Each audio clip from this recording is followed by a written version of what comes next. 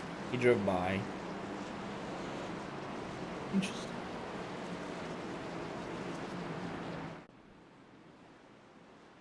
See there, the positions overall, because a bunch of people stayed out on the racetrack there. Take a look at pit road position. Tells a different story.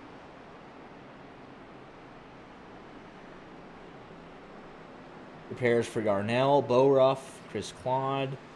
And repairs, obviously, for Sylvain Joly. We saw him get up into the wall. And what might very well be the last pit stop of the evening for the majority of these guys. But Claude definitely will want to get as much damage fixed as he can to that right front. You got plenty of time to work on this thing. Pace car's not even at a 4 yet. Getting some long caution laps. Yeah, so Madigan pitted at the end of stage 2. Herring missed his box. He'll be in, but I don't know what Jeff Johnson's doing.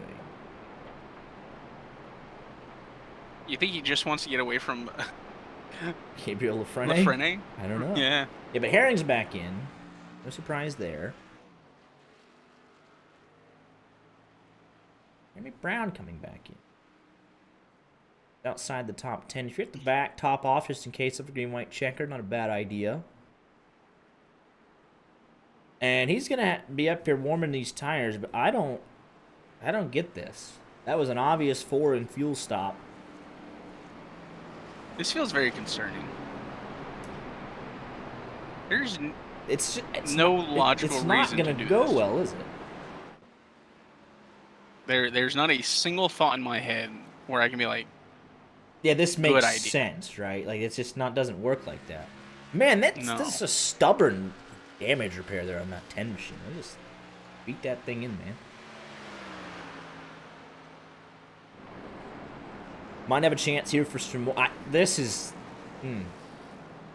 We're about to see a restart. Yeah. Sim's unpleasantly annoyed at the current situation. Losing out to Madigan is fine. That's, whatever, right? That's you gotta beat him one-on-one. But then you have the guy right in front of you. I mean, you could tell he's working these tires. He's been swerving the whole time. But you could very easily lose 2, 3, 4 spots here if he does not go. And then you're behind the 8 ball with how hard it is to pass here. Listen, you're allowed to run your race however you want. I just don't know why in this particular case this call was made. He's allowed to make it. Don't know why, though. He is allowed to make it.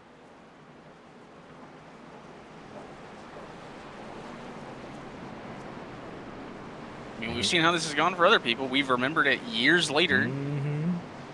So let's see how it gets off here. Here we go. He is the control car. He will launch first. Where he will go, I don't know. We're about to find out. Oh, it looked sketchy in the initial launch, but honestly, he did get away fine. He actually is clear down to turn 1. Fair play to Jeff Johnson. Now, from there, though, he got away initially. Oh! Oh, more contact. There goes Madigan into the wall. Oh, and down into Walker Thomas and collecting Brad Peters. And it's the big one.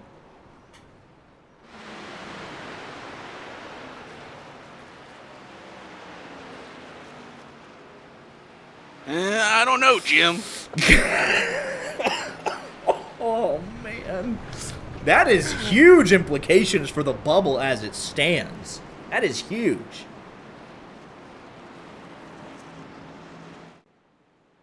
Man, that's a tough pill to swallow if you are Joseph Madigan. That is not going to go over well. I mean, even Walker Thomas and... Yeah, oh, boy. There's a lot of drivers affected. Yeah. Specifically by this one driver causing a lot. So let's see here, though. He gets away. Right, let's just watch this back. We got plenty of time to analyze this. So here we go. on board with Madigan. He has that initial lurch, which scared me. Then he gets away fine. It's alright, we're good. But obviously, he's going to be on the older rubber. Madigan just sails in here on much fresher tires. Nearly gets into him right there. And then, oh, it's just never going to work, is it? I mean, the steering's completely, like, busted. Madigan can't do anything. He's a passenger. He is sliding down the hill with no steering. It's destroyed. Yeah, I genuinely don't know how to feel about this situation because, one, you shouldn't really make the call. You're allowed to make the call. It's your race. But, like, Madigan also does kind of... Right, so, like, when we're looking at this, so, like, he almost gets into him right here. Then the 7's coming down nearly into the 26. However, it must be said... Let me quarter speed this here. Like, Madigan has room to go around the outside. I mean, he's got to know he's there. Yeah.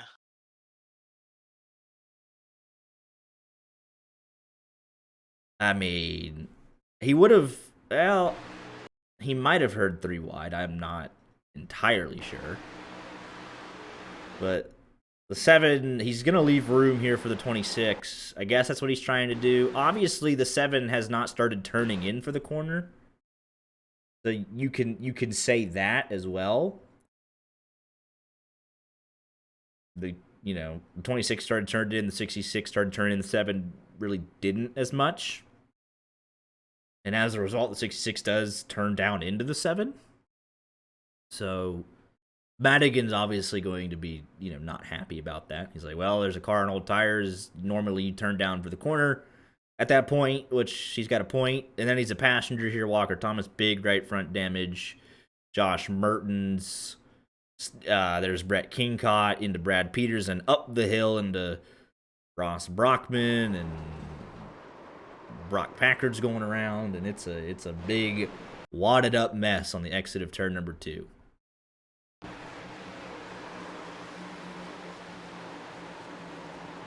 I mean, he's literally just a passenger. He immediately comes in. Yeah. Lafrene's in it. Brandon Muir gets a piece further back. Corey Burkett trying to go through the grass. Gets into Sylvain Joly. Matt Mackin sliding right there through the middle. Oh my.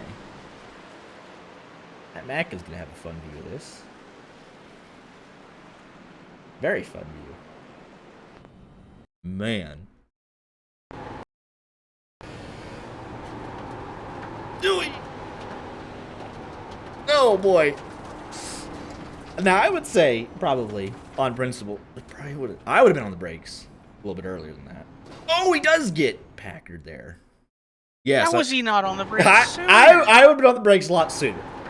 So that's just me. Burkett's going for a ride. Golly, that's just I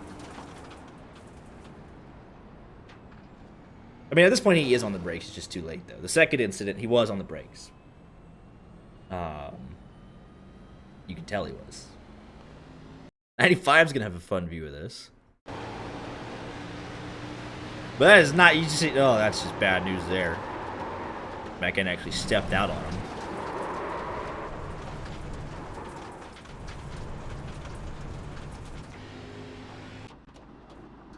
Oops. Yeah, that's that steering is straight for Walker Thomas. That is it's not good. Back this up. Messed up a little bit.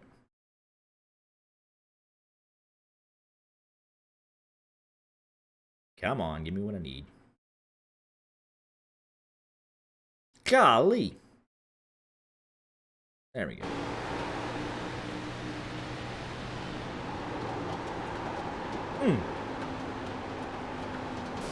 Yep, I mean that's curtains. Josh Mertens.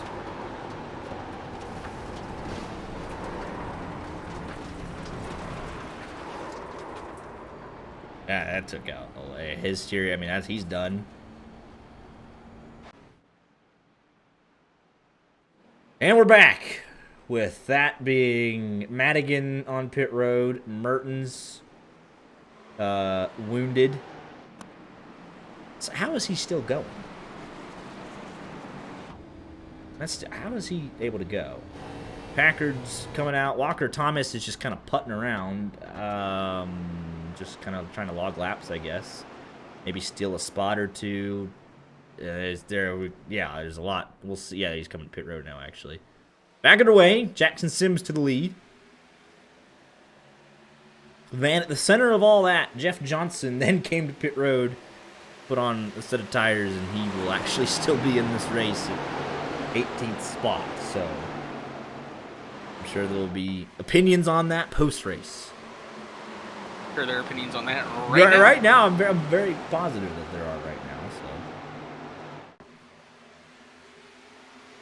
Can almost guarantee it. People have opinions, I'm sure. We got a race to finish here. About 30 to go. Length of the stage. One big old caution.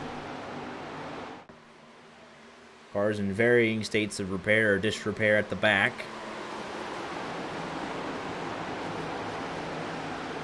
I have no idea how Mertens is back on track as quick as he is. And only one lap down. His steering is to the right. My pick to win is still in the race. Mine is not. That's a tough one. I'm gonna say I am not the curse for now. Where's he at? He's chilling in P7 right now. Okay. I'm just gonna put the camera on and be like, I'll just walk away and just let the work be done, you know. So it'll happen at some point. He's got point. Mike McCall. He got a Philly man behind him. I mean, really, how much longer do you expect it to go on? Likes Philly, lives in New Jersey, right? I mean, he's just gonna hook this guy. How do you think McConville feels about LeBron James?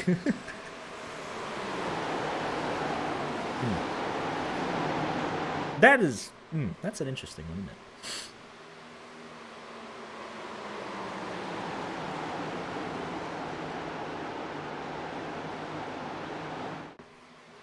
But now Elliott Henderson looking to take over second in the regular season point standings from Walker Thomas after 2 races that he will just want to throw away, forget, never remember that it happened.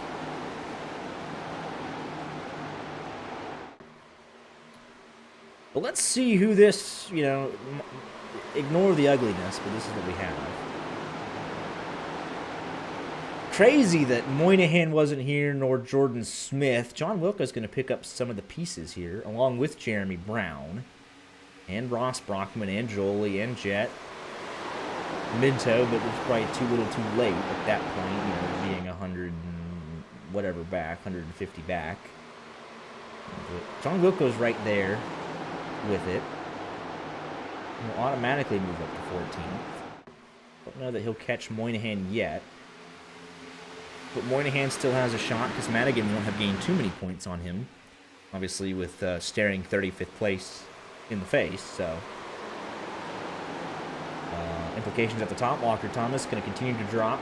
Elliott Henderson, Kirker looking to gain. As that kind of squishes together for the battle for second. There's Jackson Sims looking to really put some distance on this field.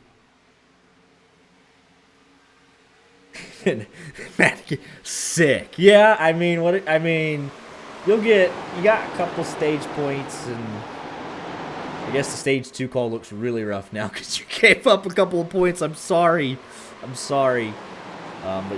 you will have gained a tiny bit over Moynihan. Wilco comes a little bit closer, as does Jeremy Brown. He's still got the raw speed, so he should be okay.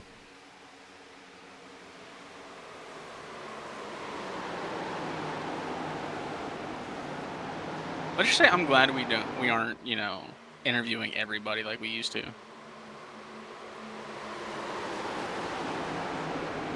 Has there been passing? Oh. Yes, there has. There's been a good bit of it. Whoa, okay. We got a caution. Yeah, it is. Oh! Oh, it's a parking lot! Yeah. I heard the caution come out, and I'm like, wait a minute, where is this? Oh and then it's just my cars parked on goodness. track. Is this Aaron Oh. with Aaron Mack? Golly. Oh, don't tell me. Oh, no. More trouble at the bubble. On Wilco's night is done. Man, what happened? You said it started with Aaron Mack? I believe yeah. Holy smokes. Oh, and who got... Is that Packard? Wait, what? You kind of see between Packard and Bora. Oh, wait. So there's initial contact there between the 06 and the 95. 95 way up the hill. Into the wall. Oh, he hooks the right rear. So not with Aaron Mack, but it's actually the 95. Oh, Packard! Literally said you gotta look at... We can't show that! But we will in slow-mo multiple times. Oh, yeah. This is a long caution. We get to see it quite a bit. Yeah. I'm just gonna shut up.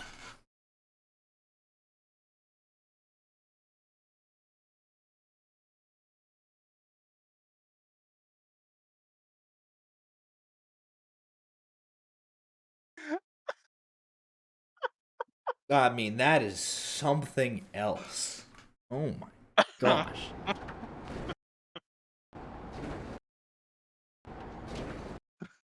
I'm sorry. Oh my gosh. I really gotta know what happened for Packard to just, like... Because there's a lot of track. Yeah. And poor Matt McEnright just kind of said, "All right, I'm gonna trust you to get me through this." Wanted to slow this out. Front slide, yeah.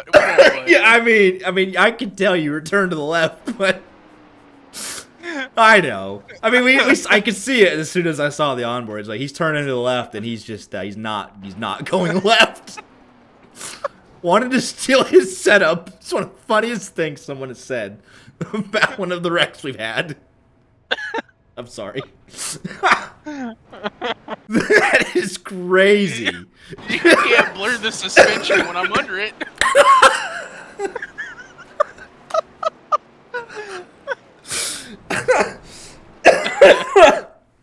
Oh my gosh.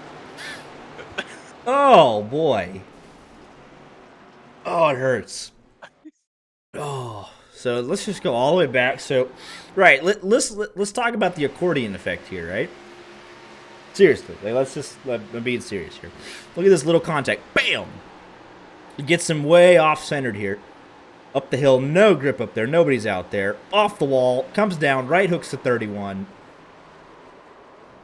Nathan Yarnell gets a good piece of it. Right in the right front. That might be steering damage. It cooks the 87 up the track into John Wilco. That's where that happened at.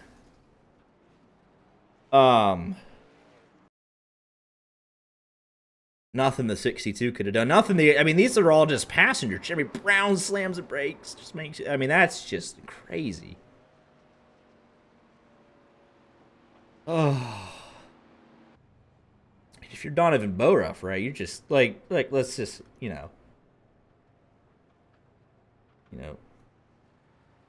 close your eyes. I've just been sent a picture from the Cars 3 movie where they were doing the dirt thing, and it's like, look at my new hat. Oh, like in relation to this incident. I'm so sorry, but like, look at the onboard here. Poor Boruff, right? He's got the same thing. He's got the fronts locked up. He's turning to the left. There's no banking here. You're not gonna turn. Oh. my gosh. Like, hello. Like, I'm sorry. That's crazy.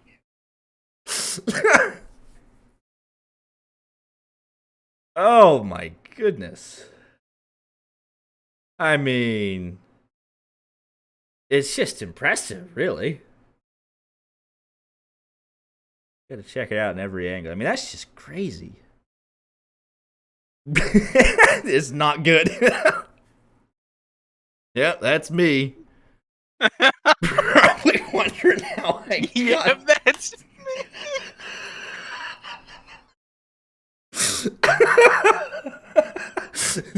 He was just doing in-race inspection instead of post-race.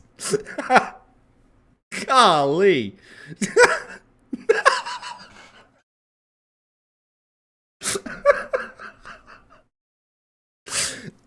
Oh man. Oh my gosh.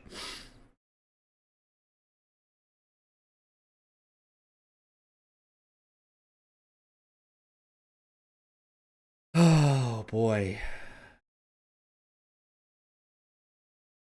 Hey, we're about to go green. All right.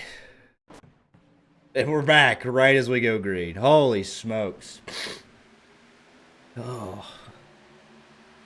What an incident. And with that, we get a little bit of tire strategy, right? A couple guys, they haven't pitted since the stage 2, right? Jimmy Brown, Minto, Rich Jet, Chris Claude coming in, taking, looks like tires on lap 73, which would be their final set.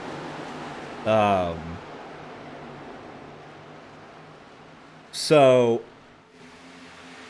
yeah, yeah.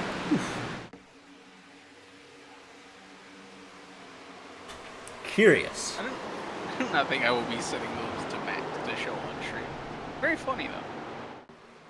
You should DM it to me, and I will not show it on stream. Oh, what do you mean there's a yellow? Huh? You're wrecking again. Oh boy. Oh, we got. Oh, okay. Well. Okay, we really decided that It's time to just wreck some race cars.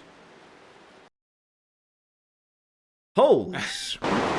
We went caution free for 60 laps. Yeah. Oh boy. Oh, not again, please.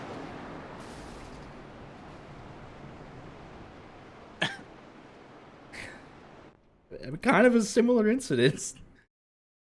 All right, let's see here. Okay, so it's Lafrene again. That's kind of the... Okay, it's literally... like contact going into turn 3. Except this time the 05 gets absolutely sent. Then the 06 gets sent from the 82. He actually is fine. It's the... We're going to freak out behind the initial wreck. Chris Claude comes up and gets the 71. And there's nowhere to go. Oh my goodness. I have sent you what I have been sent for the previous wreck.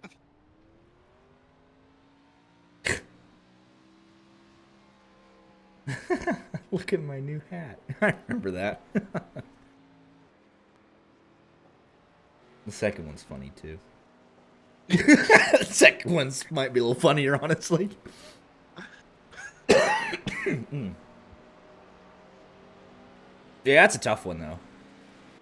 That's just, it's so unfortunate because it's so harmless. It's like, oh, I see him spinning on the bottom right in front of me. I'm just gonna go up just a tad bit and just make the slightest contact, and I go on and escape, and then bam, kind of, chaos behind.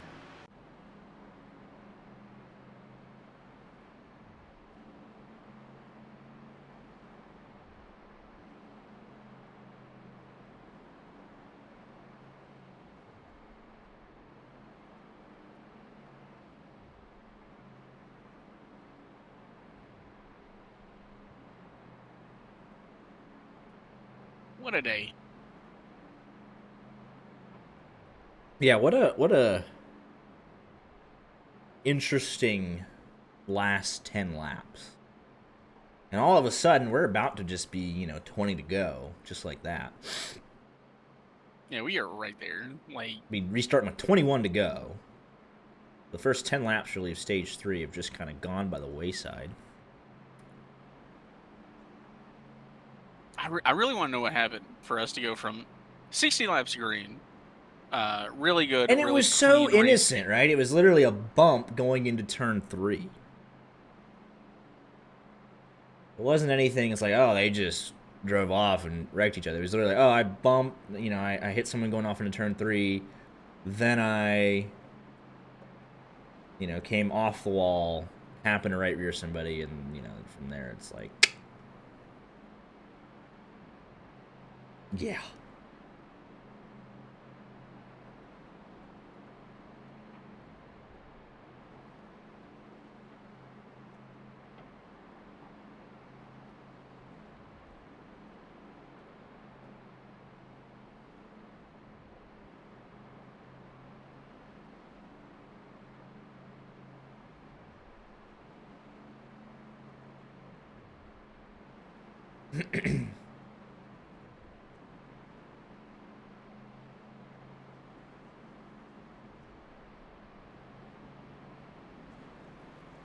Getting the one to go here.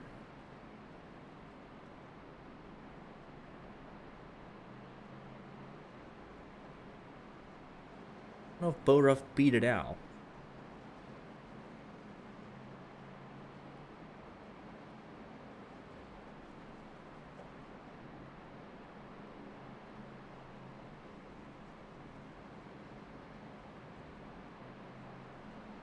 We have now 28 cars on the lead lap.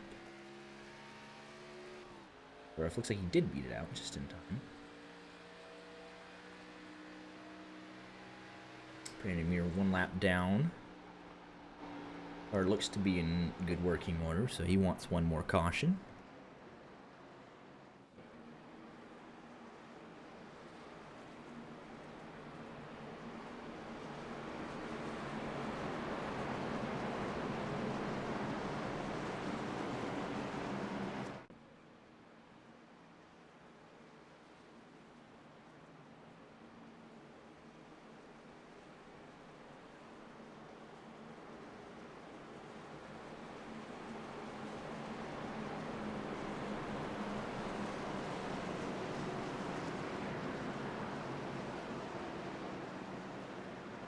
See all the tire marks.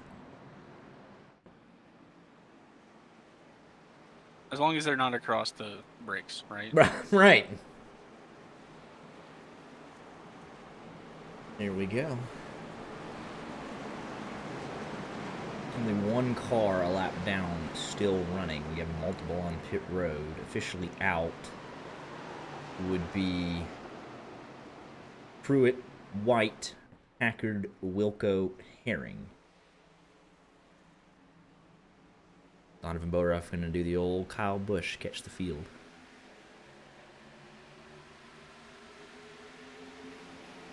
Oh, and they did not get going in the back there.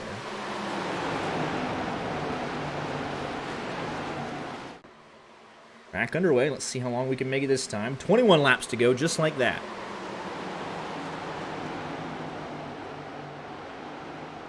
Jackson Sims, Aiden Kirkers, they're all trying to break the draft right off the rip here. Front four starting to pull away slowly already. 3-car lengths back to Elliott Henderson.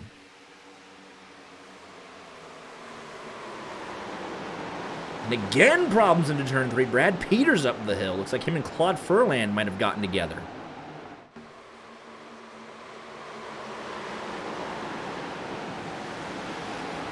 A little bit of action, a lot of action just outside the top 10. Jeremy Brown on those fresher tires. He pitted lap 73. Take a look here. I'm going to make an impression.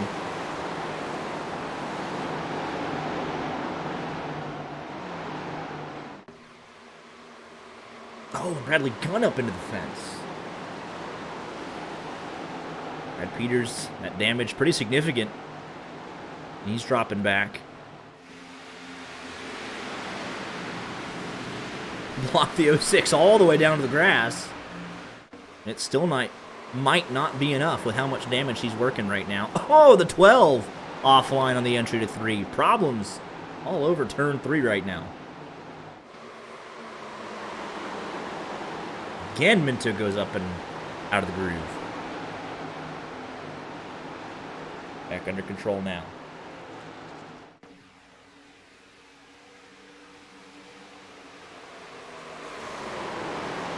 It's like 23rd, and then kind of from there we have pretty big drop-offs already, so how much damage those cars may or may not have.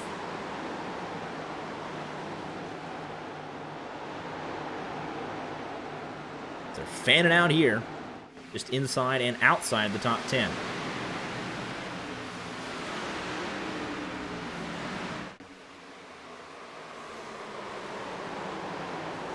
Brown up to 11th, 2.8 behind Race City, but he washes up the hill there. Here comes Brett Bennett right back at him. Oh, contact there.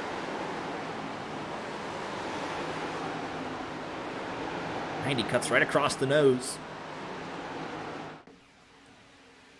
As there is a mess back there with Brad Peters trying to hold off a lot of people.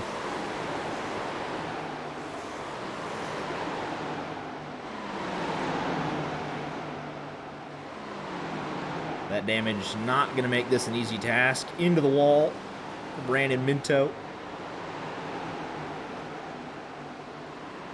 Oh, Brown! Oh, around he goes to the inside How is that wall. not a caution? Jeff, he's coming back up the track. That'll bring it out. It's still not. Oh, he's still on the runoff. See the tire marks. And he'll toe to pit road. Oh, And he was not clear. Oh, how was that not a caution initially? My goodness. That's insane non-caution. What in the world? Okay. Wow. Yeah. Brett Bennett was trying to make that. Well, he made that move on him the prior lap. He probably didn't like it too much. He was trying to get right back in front of him. He just quite wasn't clear.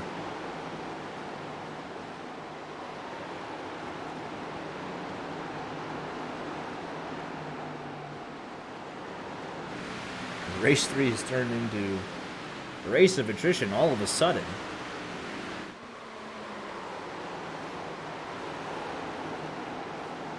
Cameron Pienta there on Gavin Fitzgerald.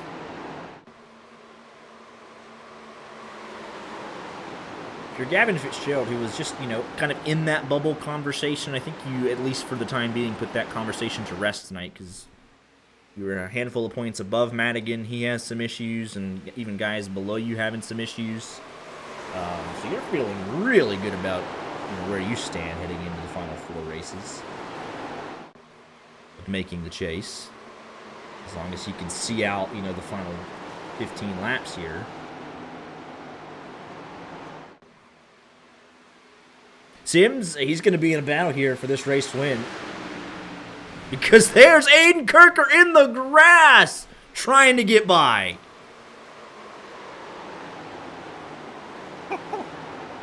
We have really said the pay window is open and everyone is throwing it at just throwing some haymakers right now. Everything in the kitchen sink at this point. Holy moly. I think if you're Jackson Sims, said you may not win this race because he has got 4 cars under a blanket right now. I think it's a big picture thing for him, though. You got the 2 stage wins. You got 20 points in your back pocket. If Aiden Kirker's just sitting in your draft and he gets by you, I didn't get my race win, but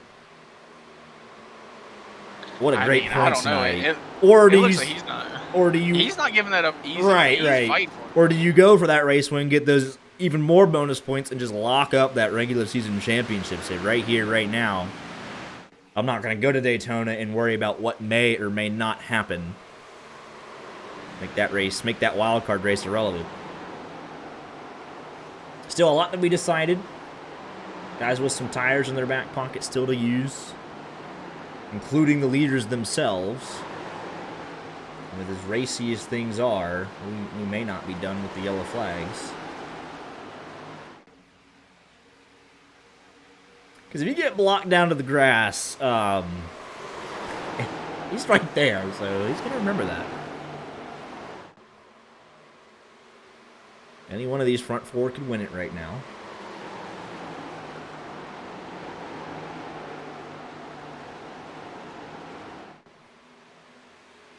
Trying to break the draft, trying to snake down the back straightaway, looking like the Indy 500.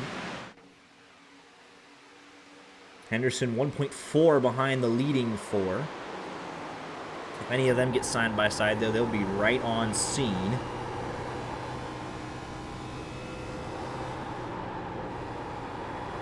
And if the front two get side by side, we could be 4 wide for the race lead before you know it. Kirker is right there. Tim's not going to give him the inside, going to make him go the long way around. He is there. He's going to be right on his door. What a power move. I think Sim's like, all right, you know what? Fair play. I blocked you down to the grass. Clearly, you're a little bit quicker right now. And already instantly under pressure for third. Side by side for second. That is exactly what Aiden Kirker wants to see. Gonna have to see if he can pull out his best Jolie and fight his way around the outside. Spencer Owens nearly 3 wide there on the exit. Kirker out to a 0.7 of a second lead.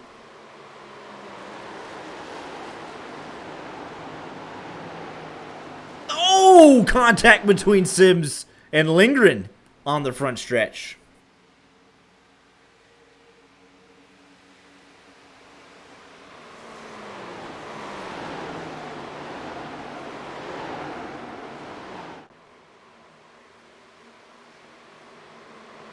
Spencer Owens now up in the podium spots, and Kirker says thank you very much.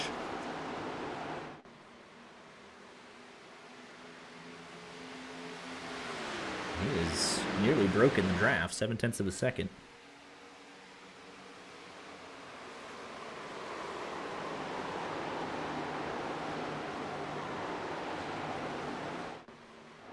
Battles rage on elsewhere. Rich Jet says it's time to go up to 13th. Just like that.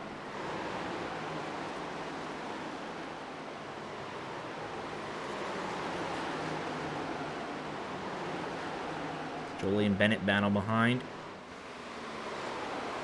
Battles just outside the top 20 continue. We see Matt Mackett and Chris Claude.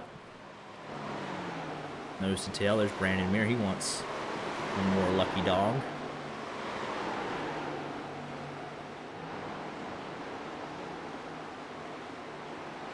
Bonville wishing Gerald. Hendren and Spencer Owens battle, allowing Henderson and Pienta to join the fray. 10 laps to go this time by. Yeah, I think they've potentially done their reckon for the night. They had a couple massive ones. Yeah. Although, ooh, that was Matt Mackin and the 71 machine. They didn't need I don't know why. There's contact there. Maybe, Mir, if you bring out the caution, you do not get the lucky dog. Yeah. How is Donovan Boruff still racing, by the way? Man, this man was airborne. Grit and determination. No back bumper, obviously, but he's just hanging out in 26th place right now. Doing his own thing. See, that was the setup that Packard was trying to steal. Yeah. Like, that car, tough. Built for combat.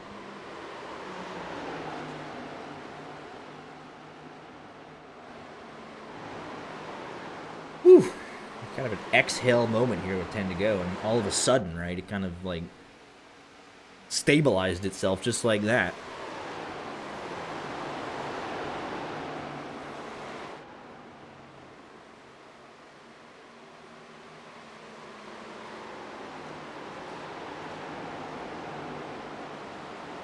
Of a second, nearly completely out of the draft here. What about that 1 second margin?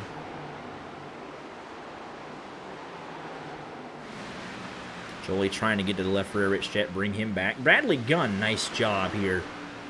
Starting from the pits, right on the outskirts of the top 10, doing a very nice job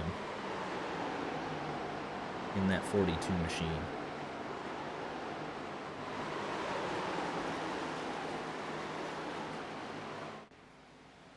A rough 2 pit lane, though. in the closing stages. Obviously, that car can't be too fun to drive.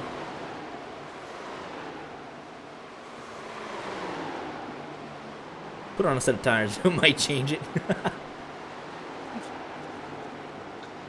It'll change everything. Podium even seems a bit settled as it stands, but not the battle for 7th place.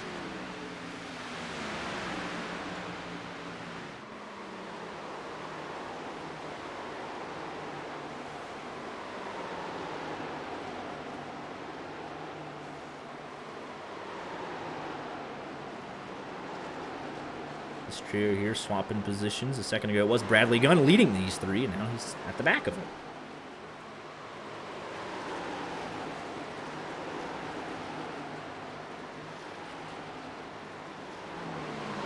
Seven laps to go.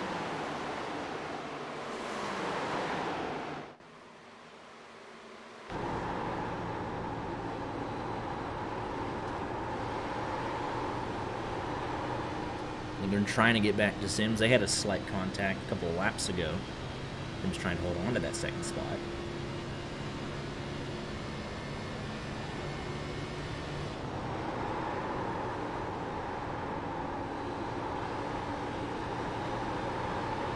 Like I said, even for Sims, if he doesn't, crawl the claw back that final 0.8 of a second, get the win. It's still a phenomenal night for him at the top of the regular season standings, buffering his lead probably to about 100-something points.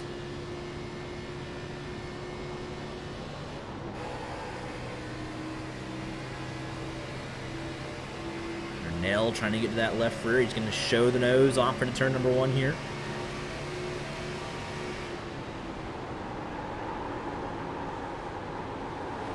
Sliding around late in the race here. Oh, the front A in the fence. And Nell takes the spot.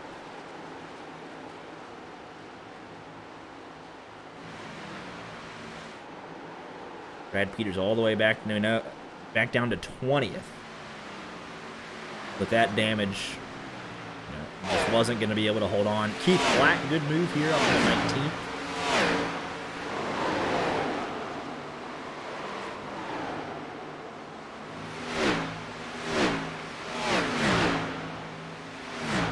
Five to go.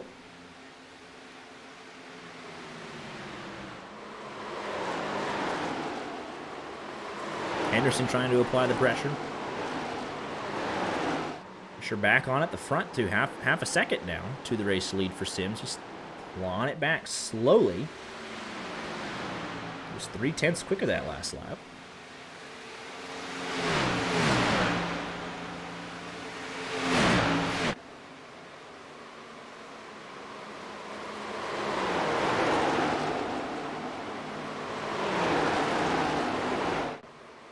Number 4 to go. He's 0.4 back.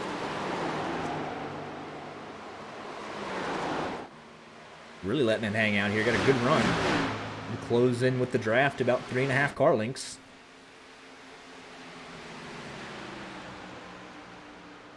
Need the 10th a lap to get there. If we get this year's finish, could we have a carbon copy of last year's finish?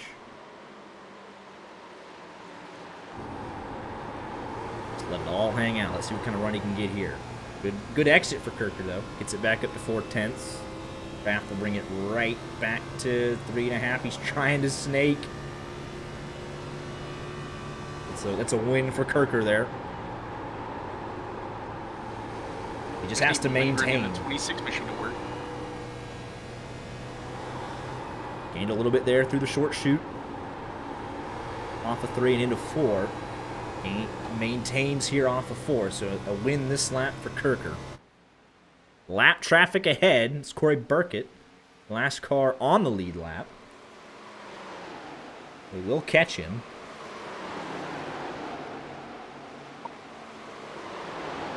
Plenty of room, though, for Burkett to get out of the way.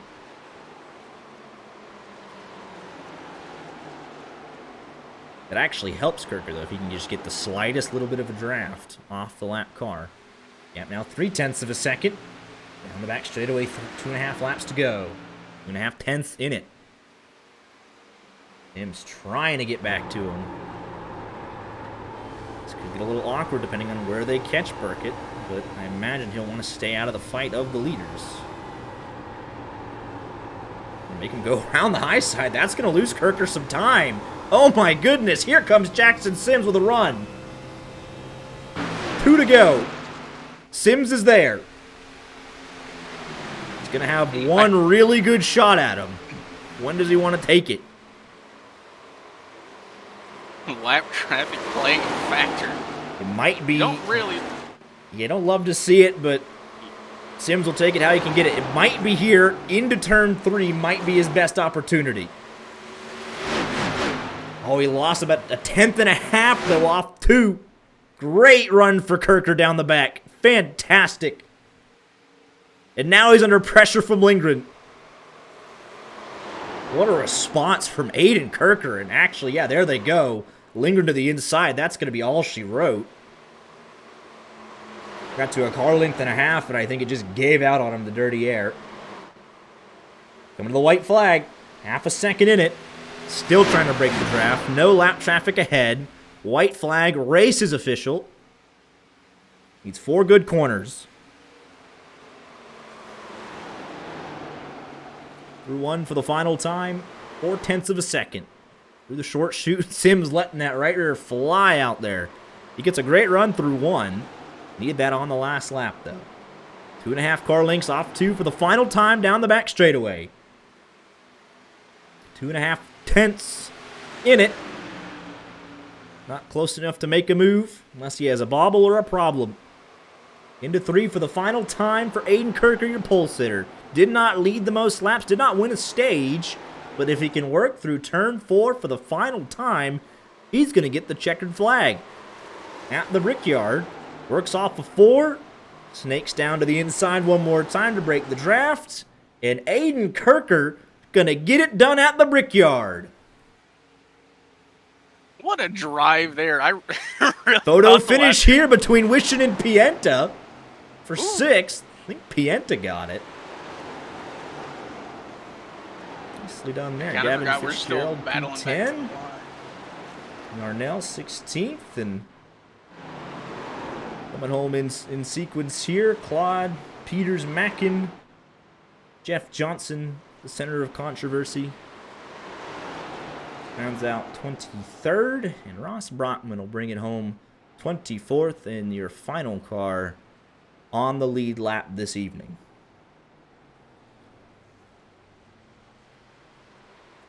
What a showing from the fellas. Again, wish we had a little more, stage 1 and 2 there, but what a finish. What a finish.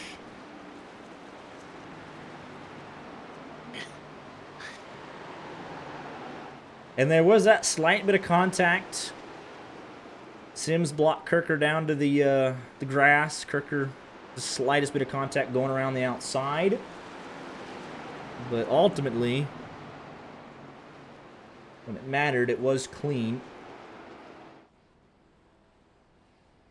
And let's see what he does here, burnout-wise. This matters to a lot of people, what he's about to do.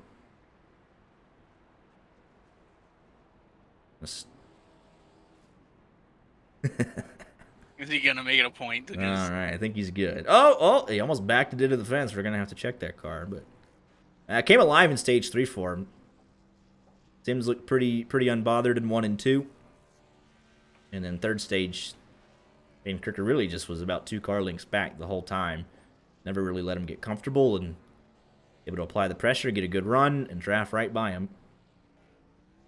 You think virtually, no one's here to stop you from going across the bricks. I'd make it a point to stop on the bricks and get my photo,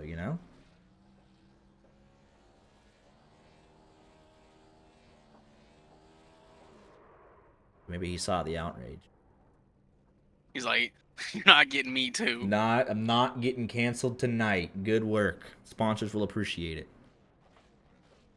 Well, he's driving back there. He's going back. He might. Let's see here. Gonna just park it there. Park it right next to the bricks. Looks like that's what he's going to do. And he's going toe. There we go. Very nicely done.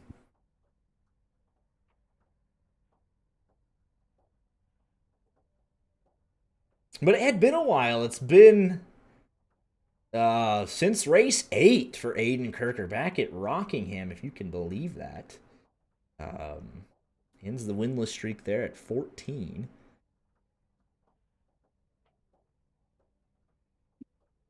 But he's always been competitive, but finally back into victory lane for the first time since April. In what will feel really, really good. Especially as you head towards the end of the regular season, get that win. Momentum back on your side. Now we just wait. We're All the right. winner. Yeah, let's see here.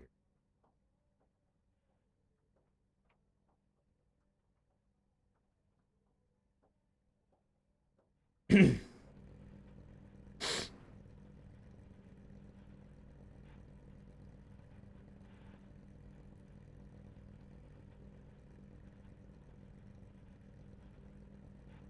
him just a second. There he is. All righty, go ahead and get him in here. We're ready. You're the race winner tonight, Aiden Kirker, and your pole sitter as well. So a phenomenal night for the 76 machine. First time back in victory lane since April, but a multi-time winner this season nonetheless, having a phenomenal season. And a thrilling battle really all night. Sims gets stage 1 and 2, but you really don't let him get more than 2-3 car lengths ahead in stage 3 and just able to apply the pressure and make the move when it counts at the end there. Yeah, I mean, that was we really had a good piece tonight. We just had to really work on it all night.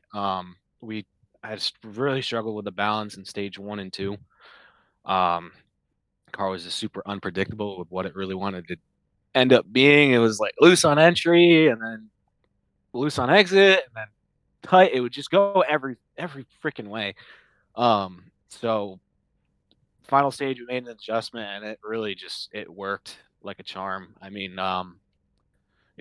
for the first bit of that stage, we were just kind of running, making sure we were good on fuel, and then um, in that last green flag run, it became apparent quickly that the car had come to life, and we were going to have a really good shot at Jackson.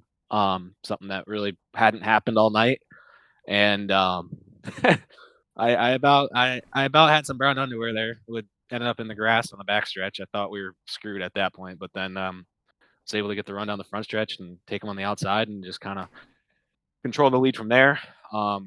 It's kind of weird. Or once you got in clean air, the car started to go away again because even in the lead in that first stage, it handled like garbage. So just something with this package, probably mixed with our PRS setup, just kind of was a little awkward. But we worked on it and we got it to where we needed to be. And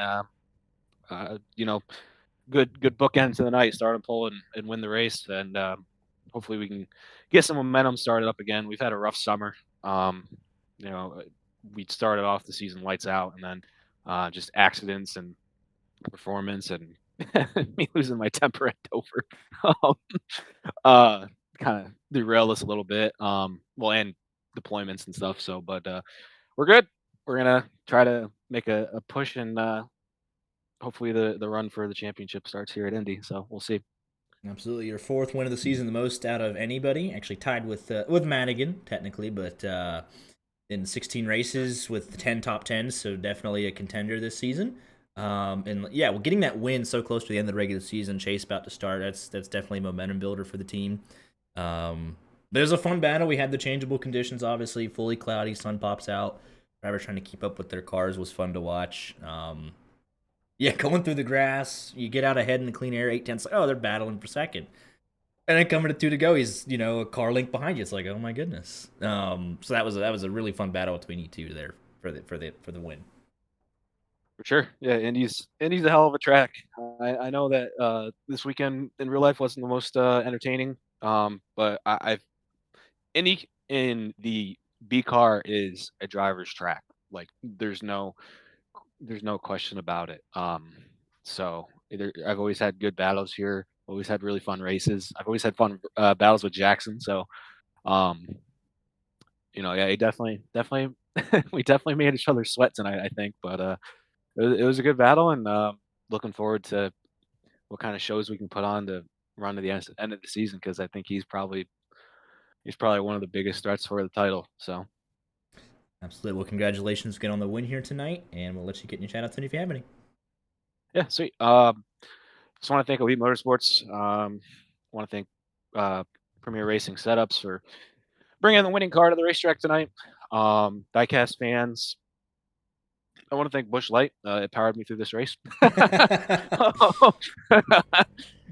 I just want to give a shout out to my grandma for watching. She watches all the races, so I didn't. Well, there was one night I forgot to send her a broadcast, and I thought I was going to get crucified. So, so send her the broadcast tonight. We picked up the win. So thanks for watching, Grandma. That's what it's all about. Congratulations again. We'll see you next week. Yep, thanks, guys. Here with the runner-up tonight, Jackson Sims won both the stages tonight, and ends up P2. So a phenomenal points night, especially issues elsewhere for some of the regular season championship contenders. So you add on to that lead. So all in all, a very good night for the 26 machine. Yeah, it was a good night. I think we had a good setup. I did a lot of official races practicing for this one. So yeah, it was really fun. The air with the way you had to set up passes and whatnot was kind of frustrating, but that's just this track or this car. But good night overall. Yeah, you looked really comfortable in stage 1 and 2, obviously sweeping the stages. What do you think changed in stage 3 balance-wise, anything on the car? Obviously, it was much more competitive between yourself and Kirker there. Yeah, I don't think it was me being any worse. I just think Kirker and um, Zach, they worked on their car, got it better to where it was, as good or slightly better than mine. And I just underdrove for a little bit and let him get in my right rear. And then once he got clean air, it was over from there. I think he had a better car. It was just the clean air I had keeping me out front till he got around me. Absolutely, and obviously Indy a harder track to pass, so clean air does matter. Made a good run at it though, coming to 2 to go. We thought we're gonna see something crazy there at the end, but fun regardless. Good battles between you guys all night. Like I said, phenomenal points night, and congratulations again. We'll let you get any shout outs in if you have any. Yeah, thanks to you guys as always, doing the broadcast, and Chris for and all the admins here for running the league, and all my teammates, especially Elliot and Spencer and Jeremy. They were up front a lot tonight. We were all helping each other out strategy wise. So thanks to them. Absolutely, congratulations again. We'll see you next week. See you. Here's your third place finisher tonight, Zach Lindgren in the 85 machine. Solid night for him. Kept it clean and consistent all evening. Solid top 5 car, and really actually picked it up towards the end there. Was right in that battle with the top 4 there, and rounds it out with a solid podium tonight in third place.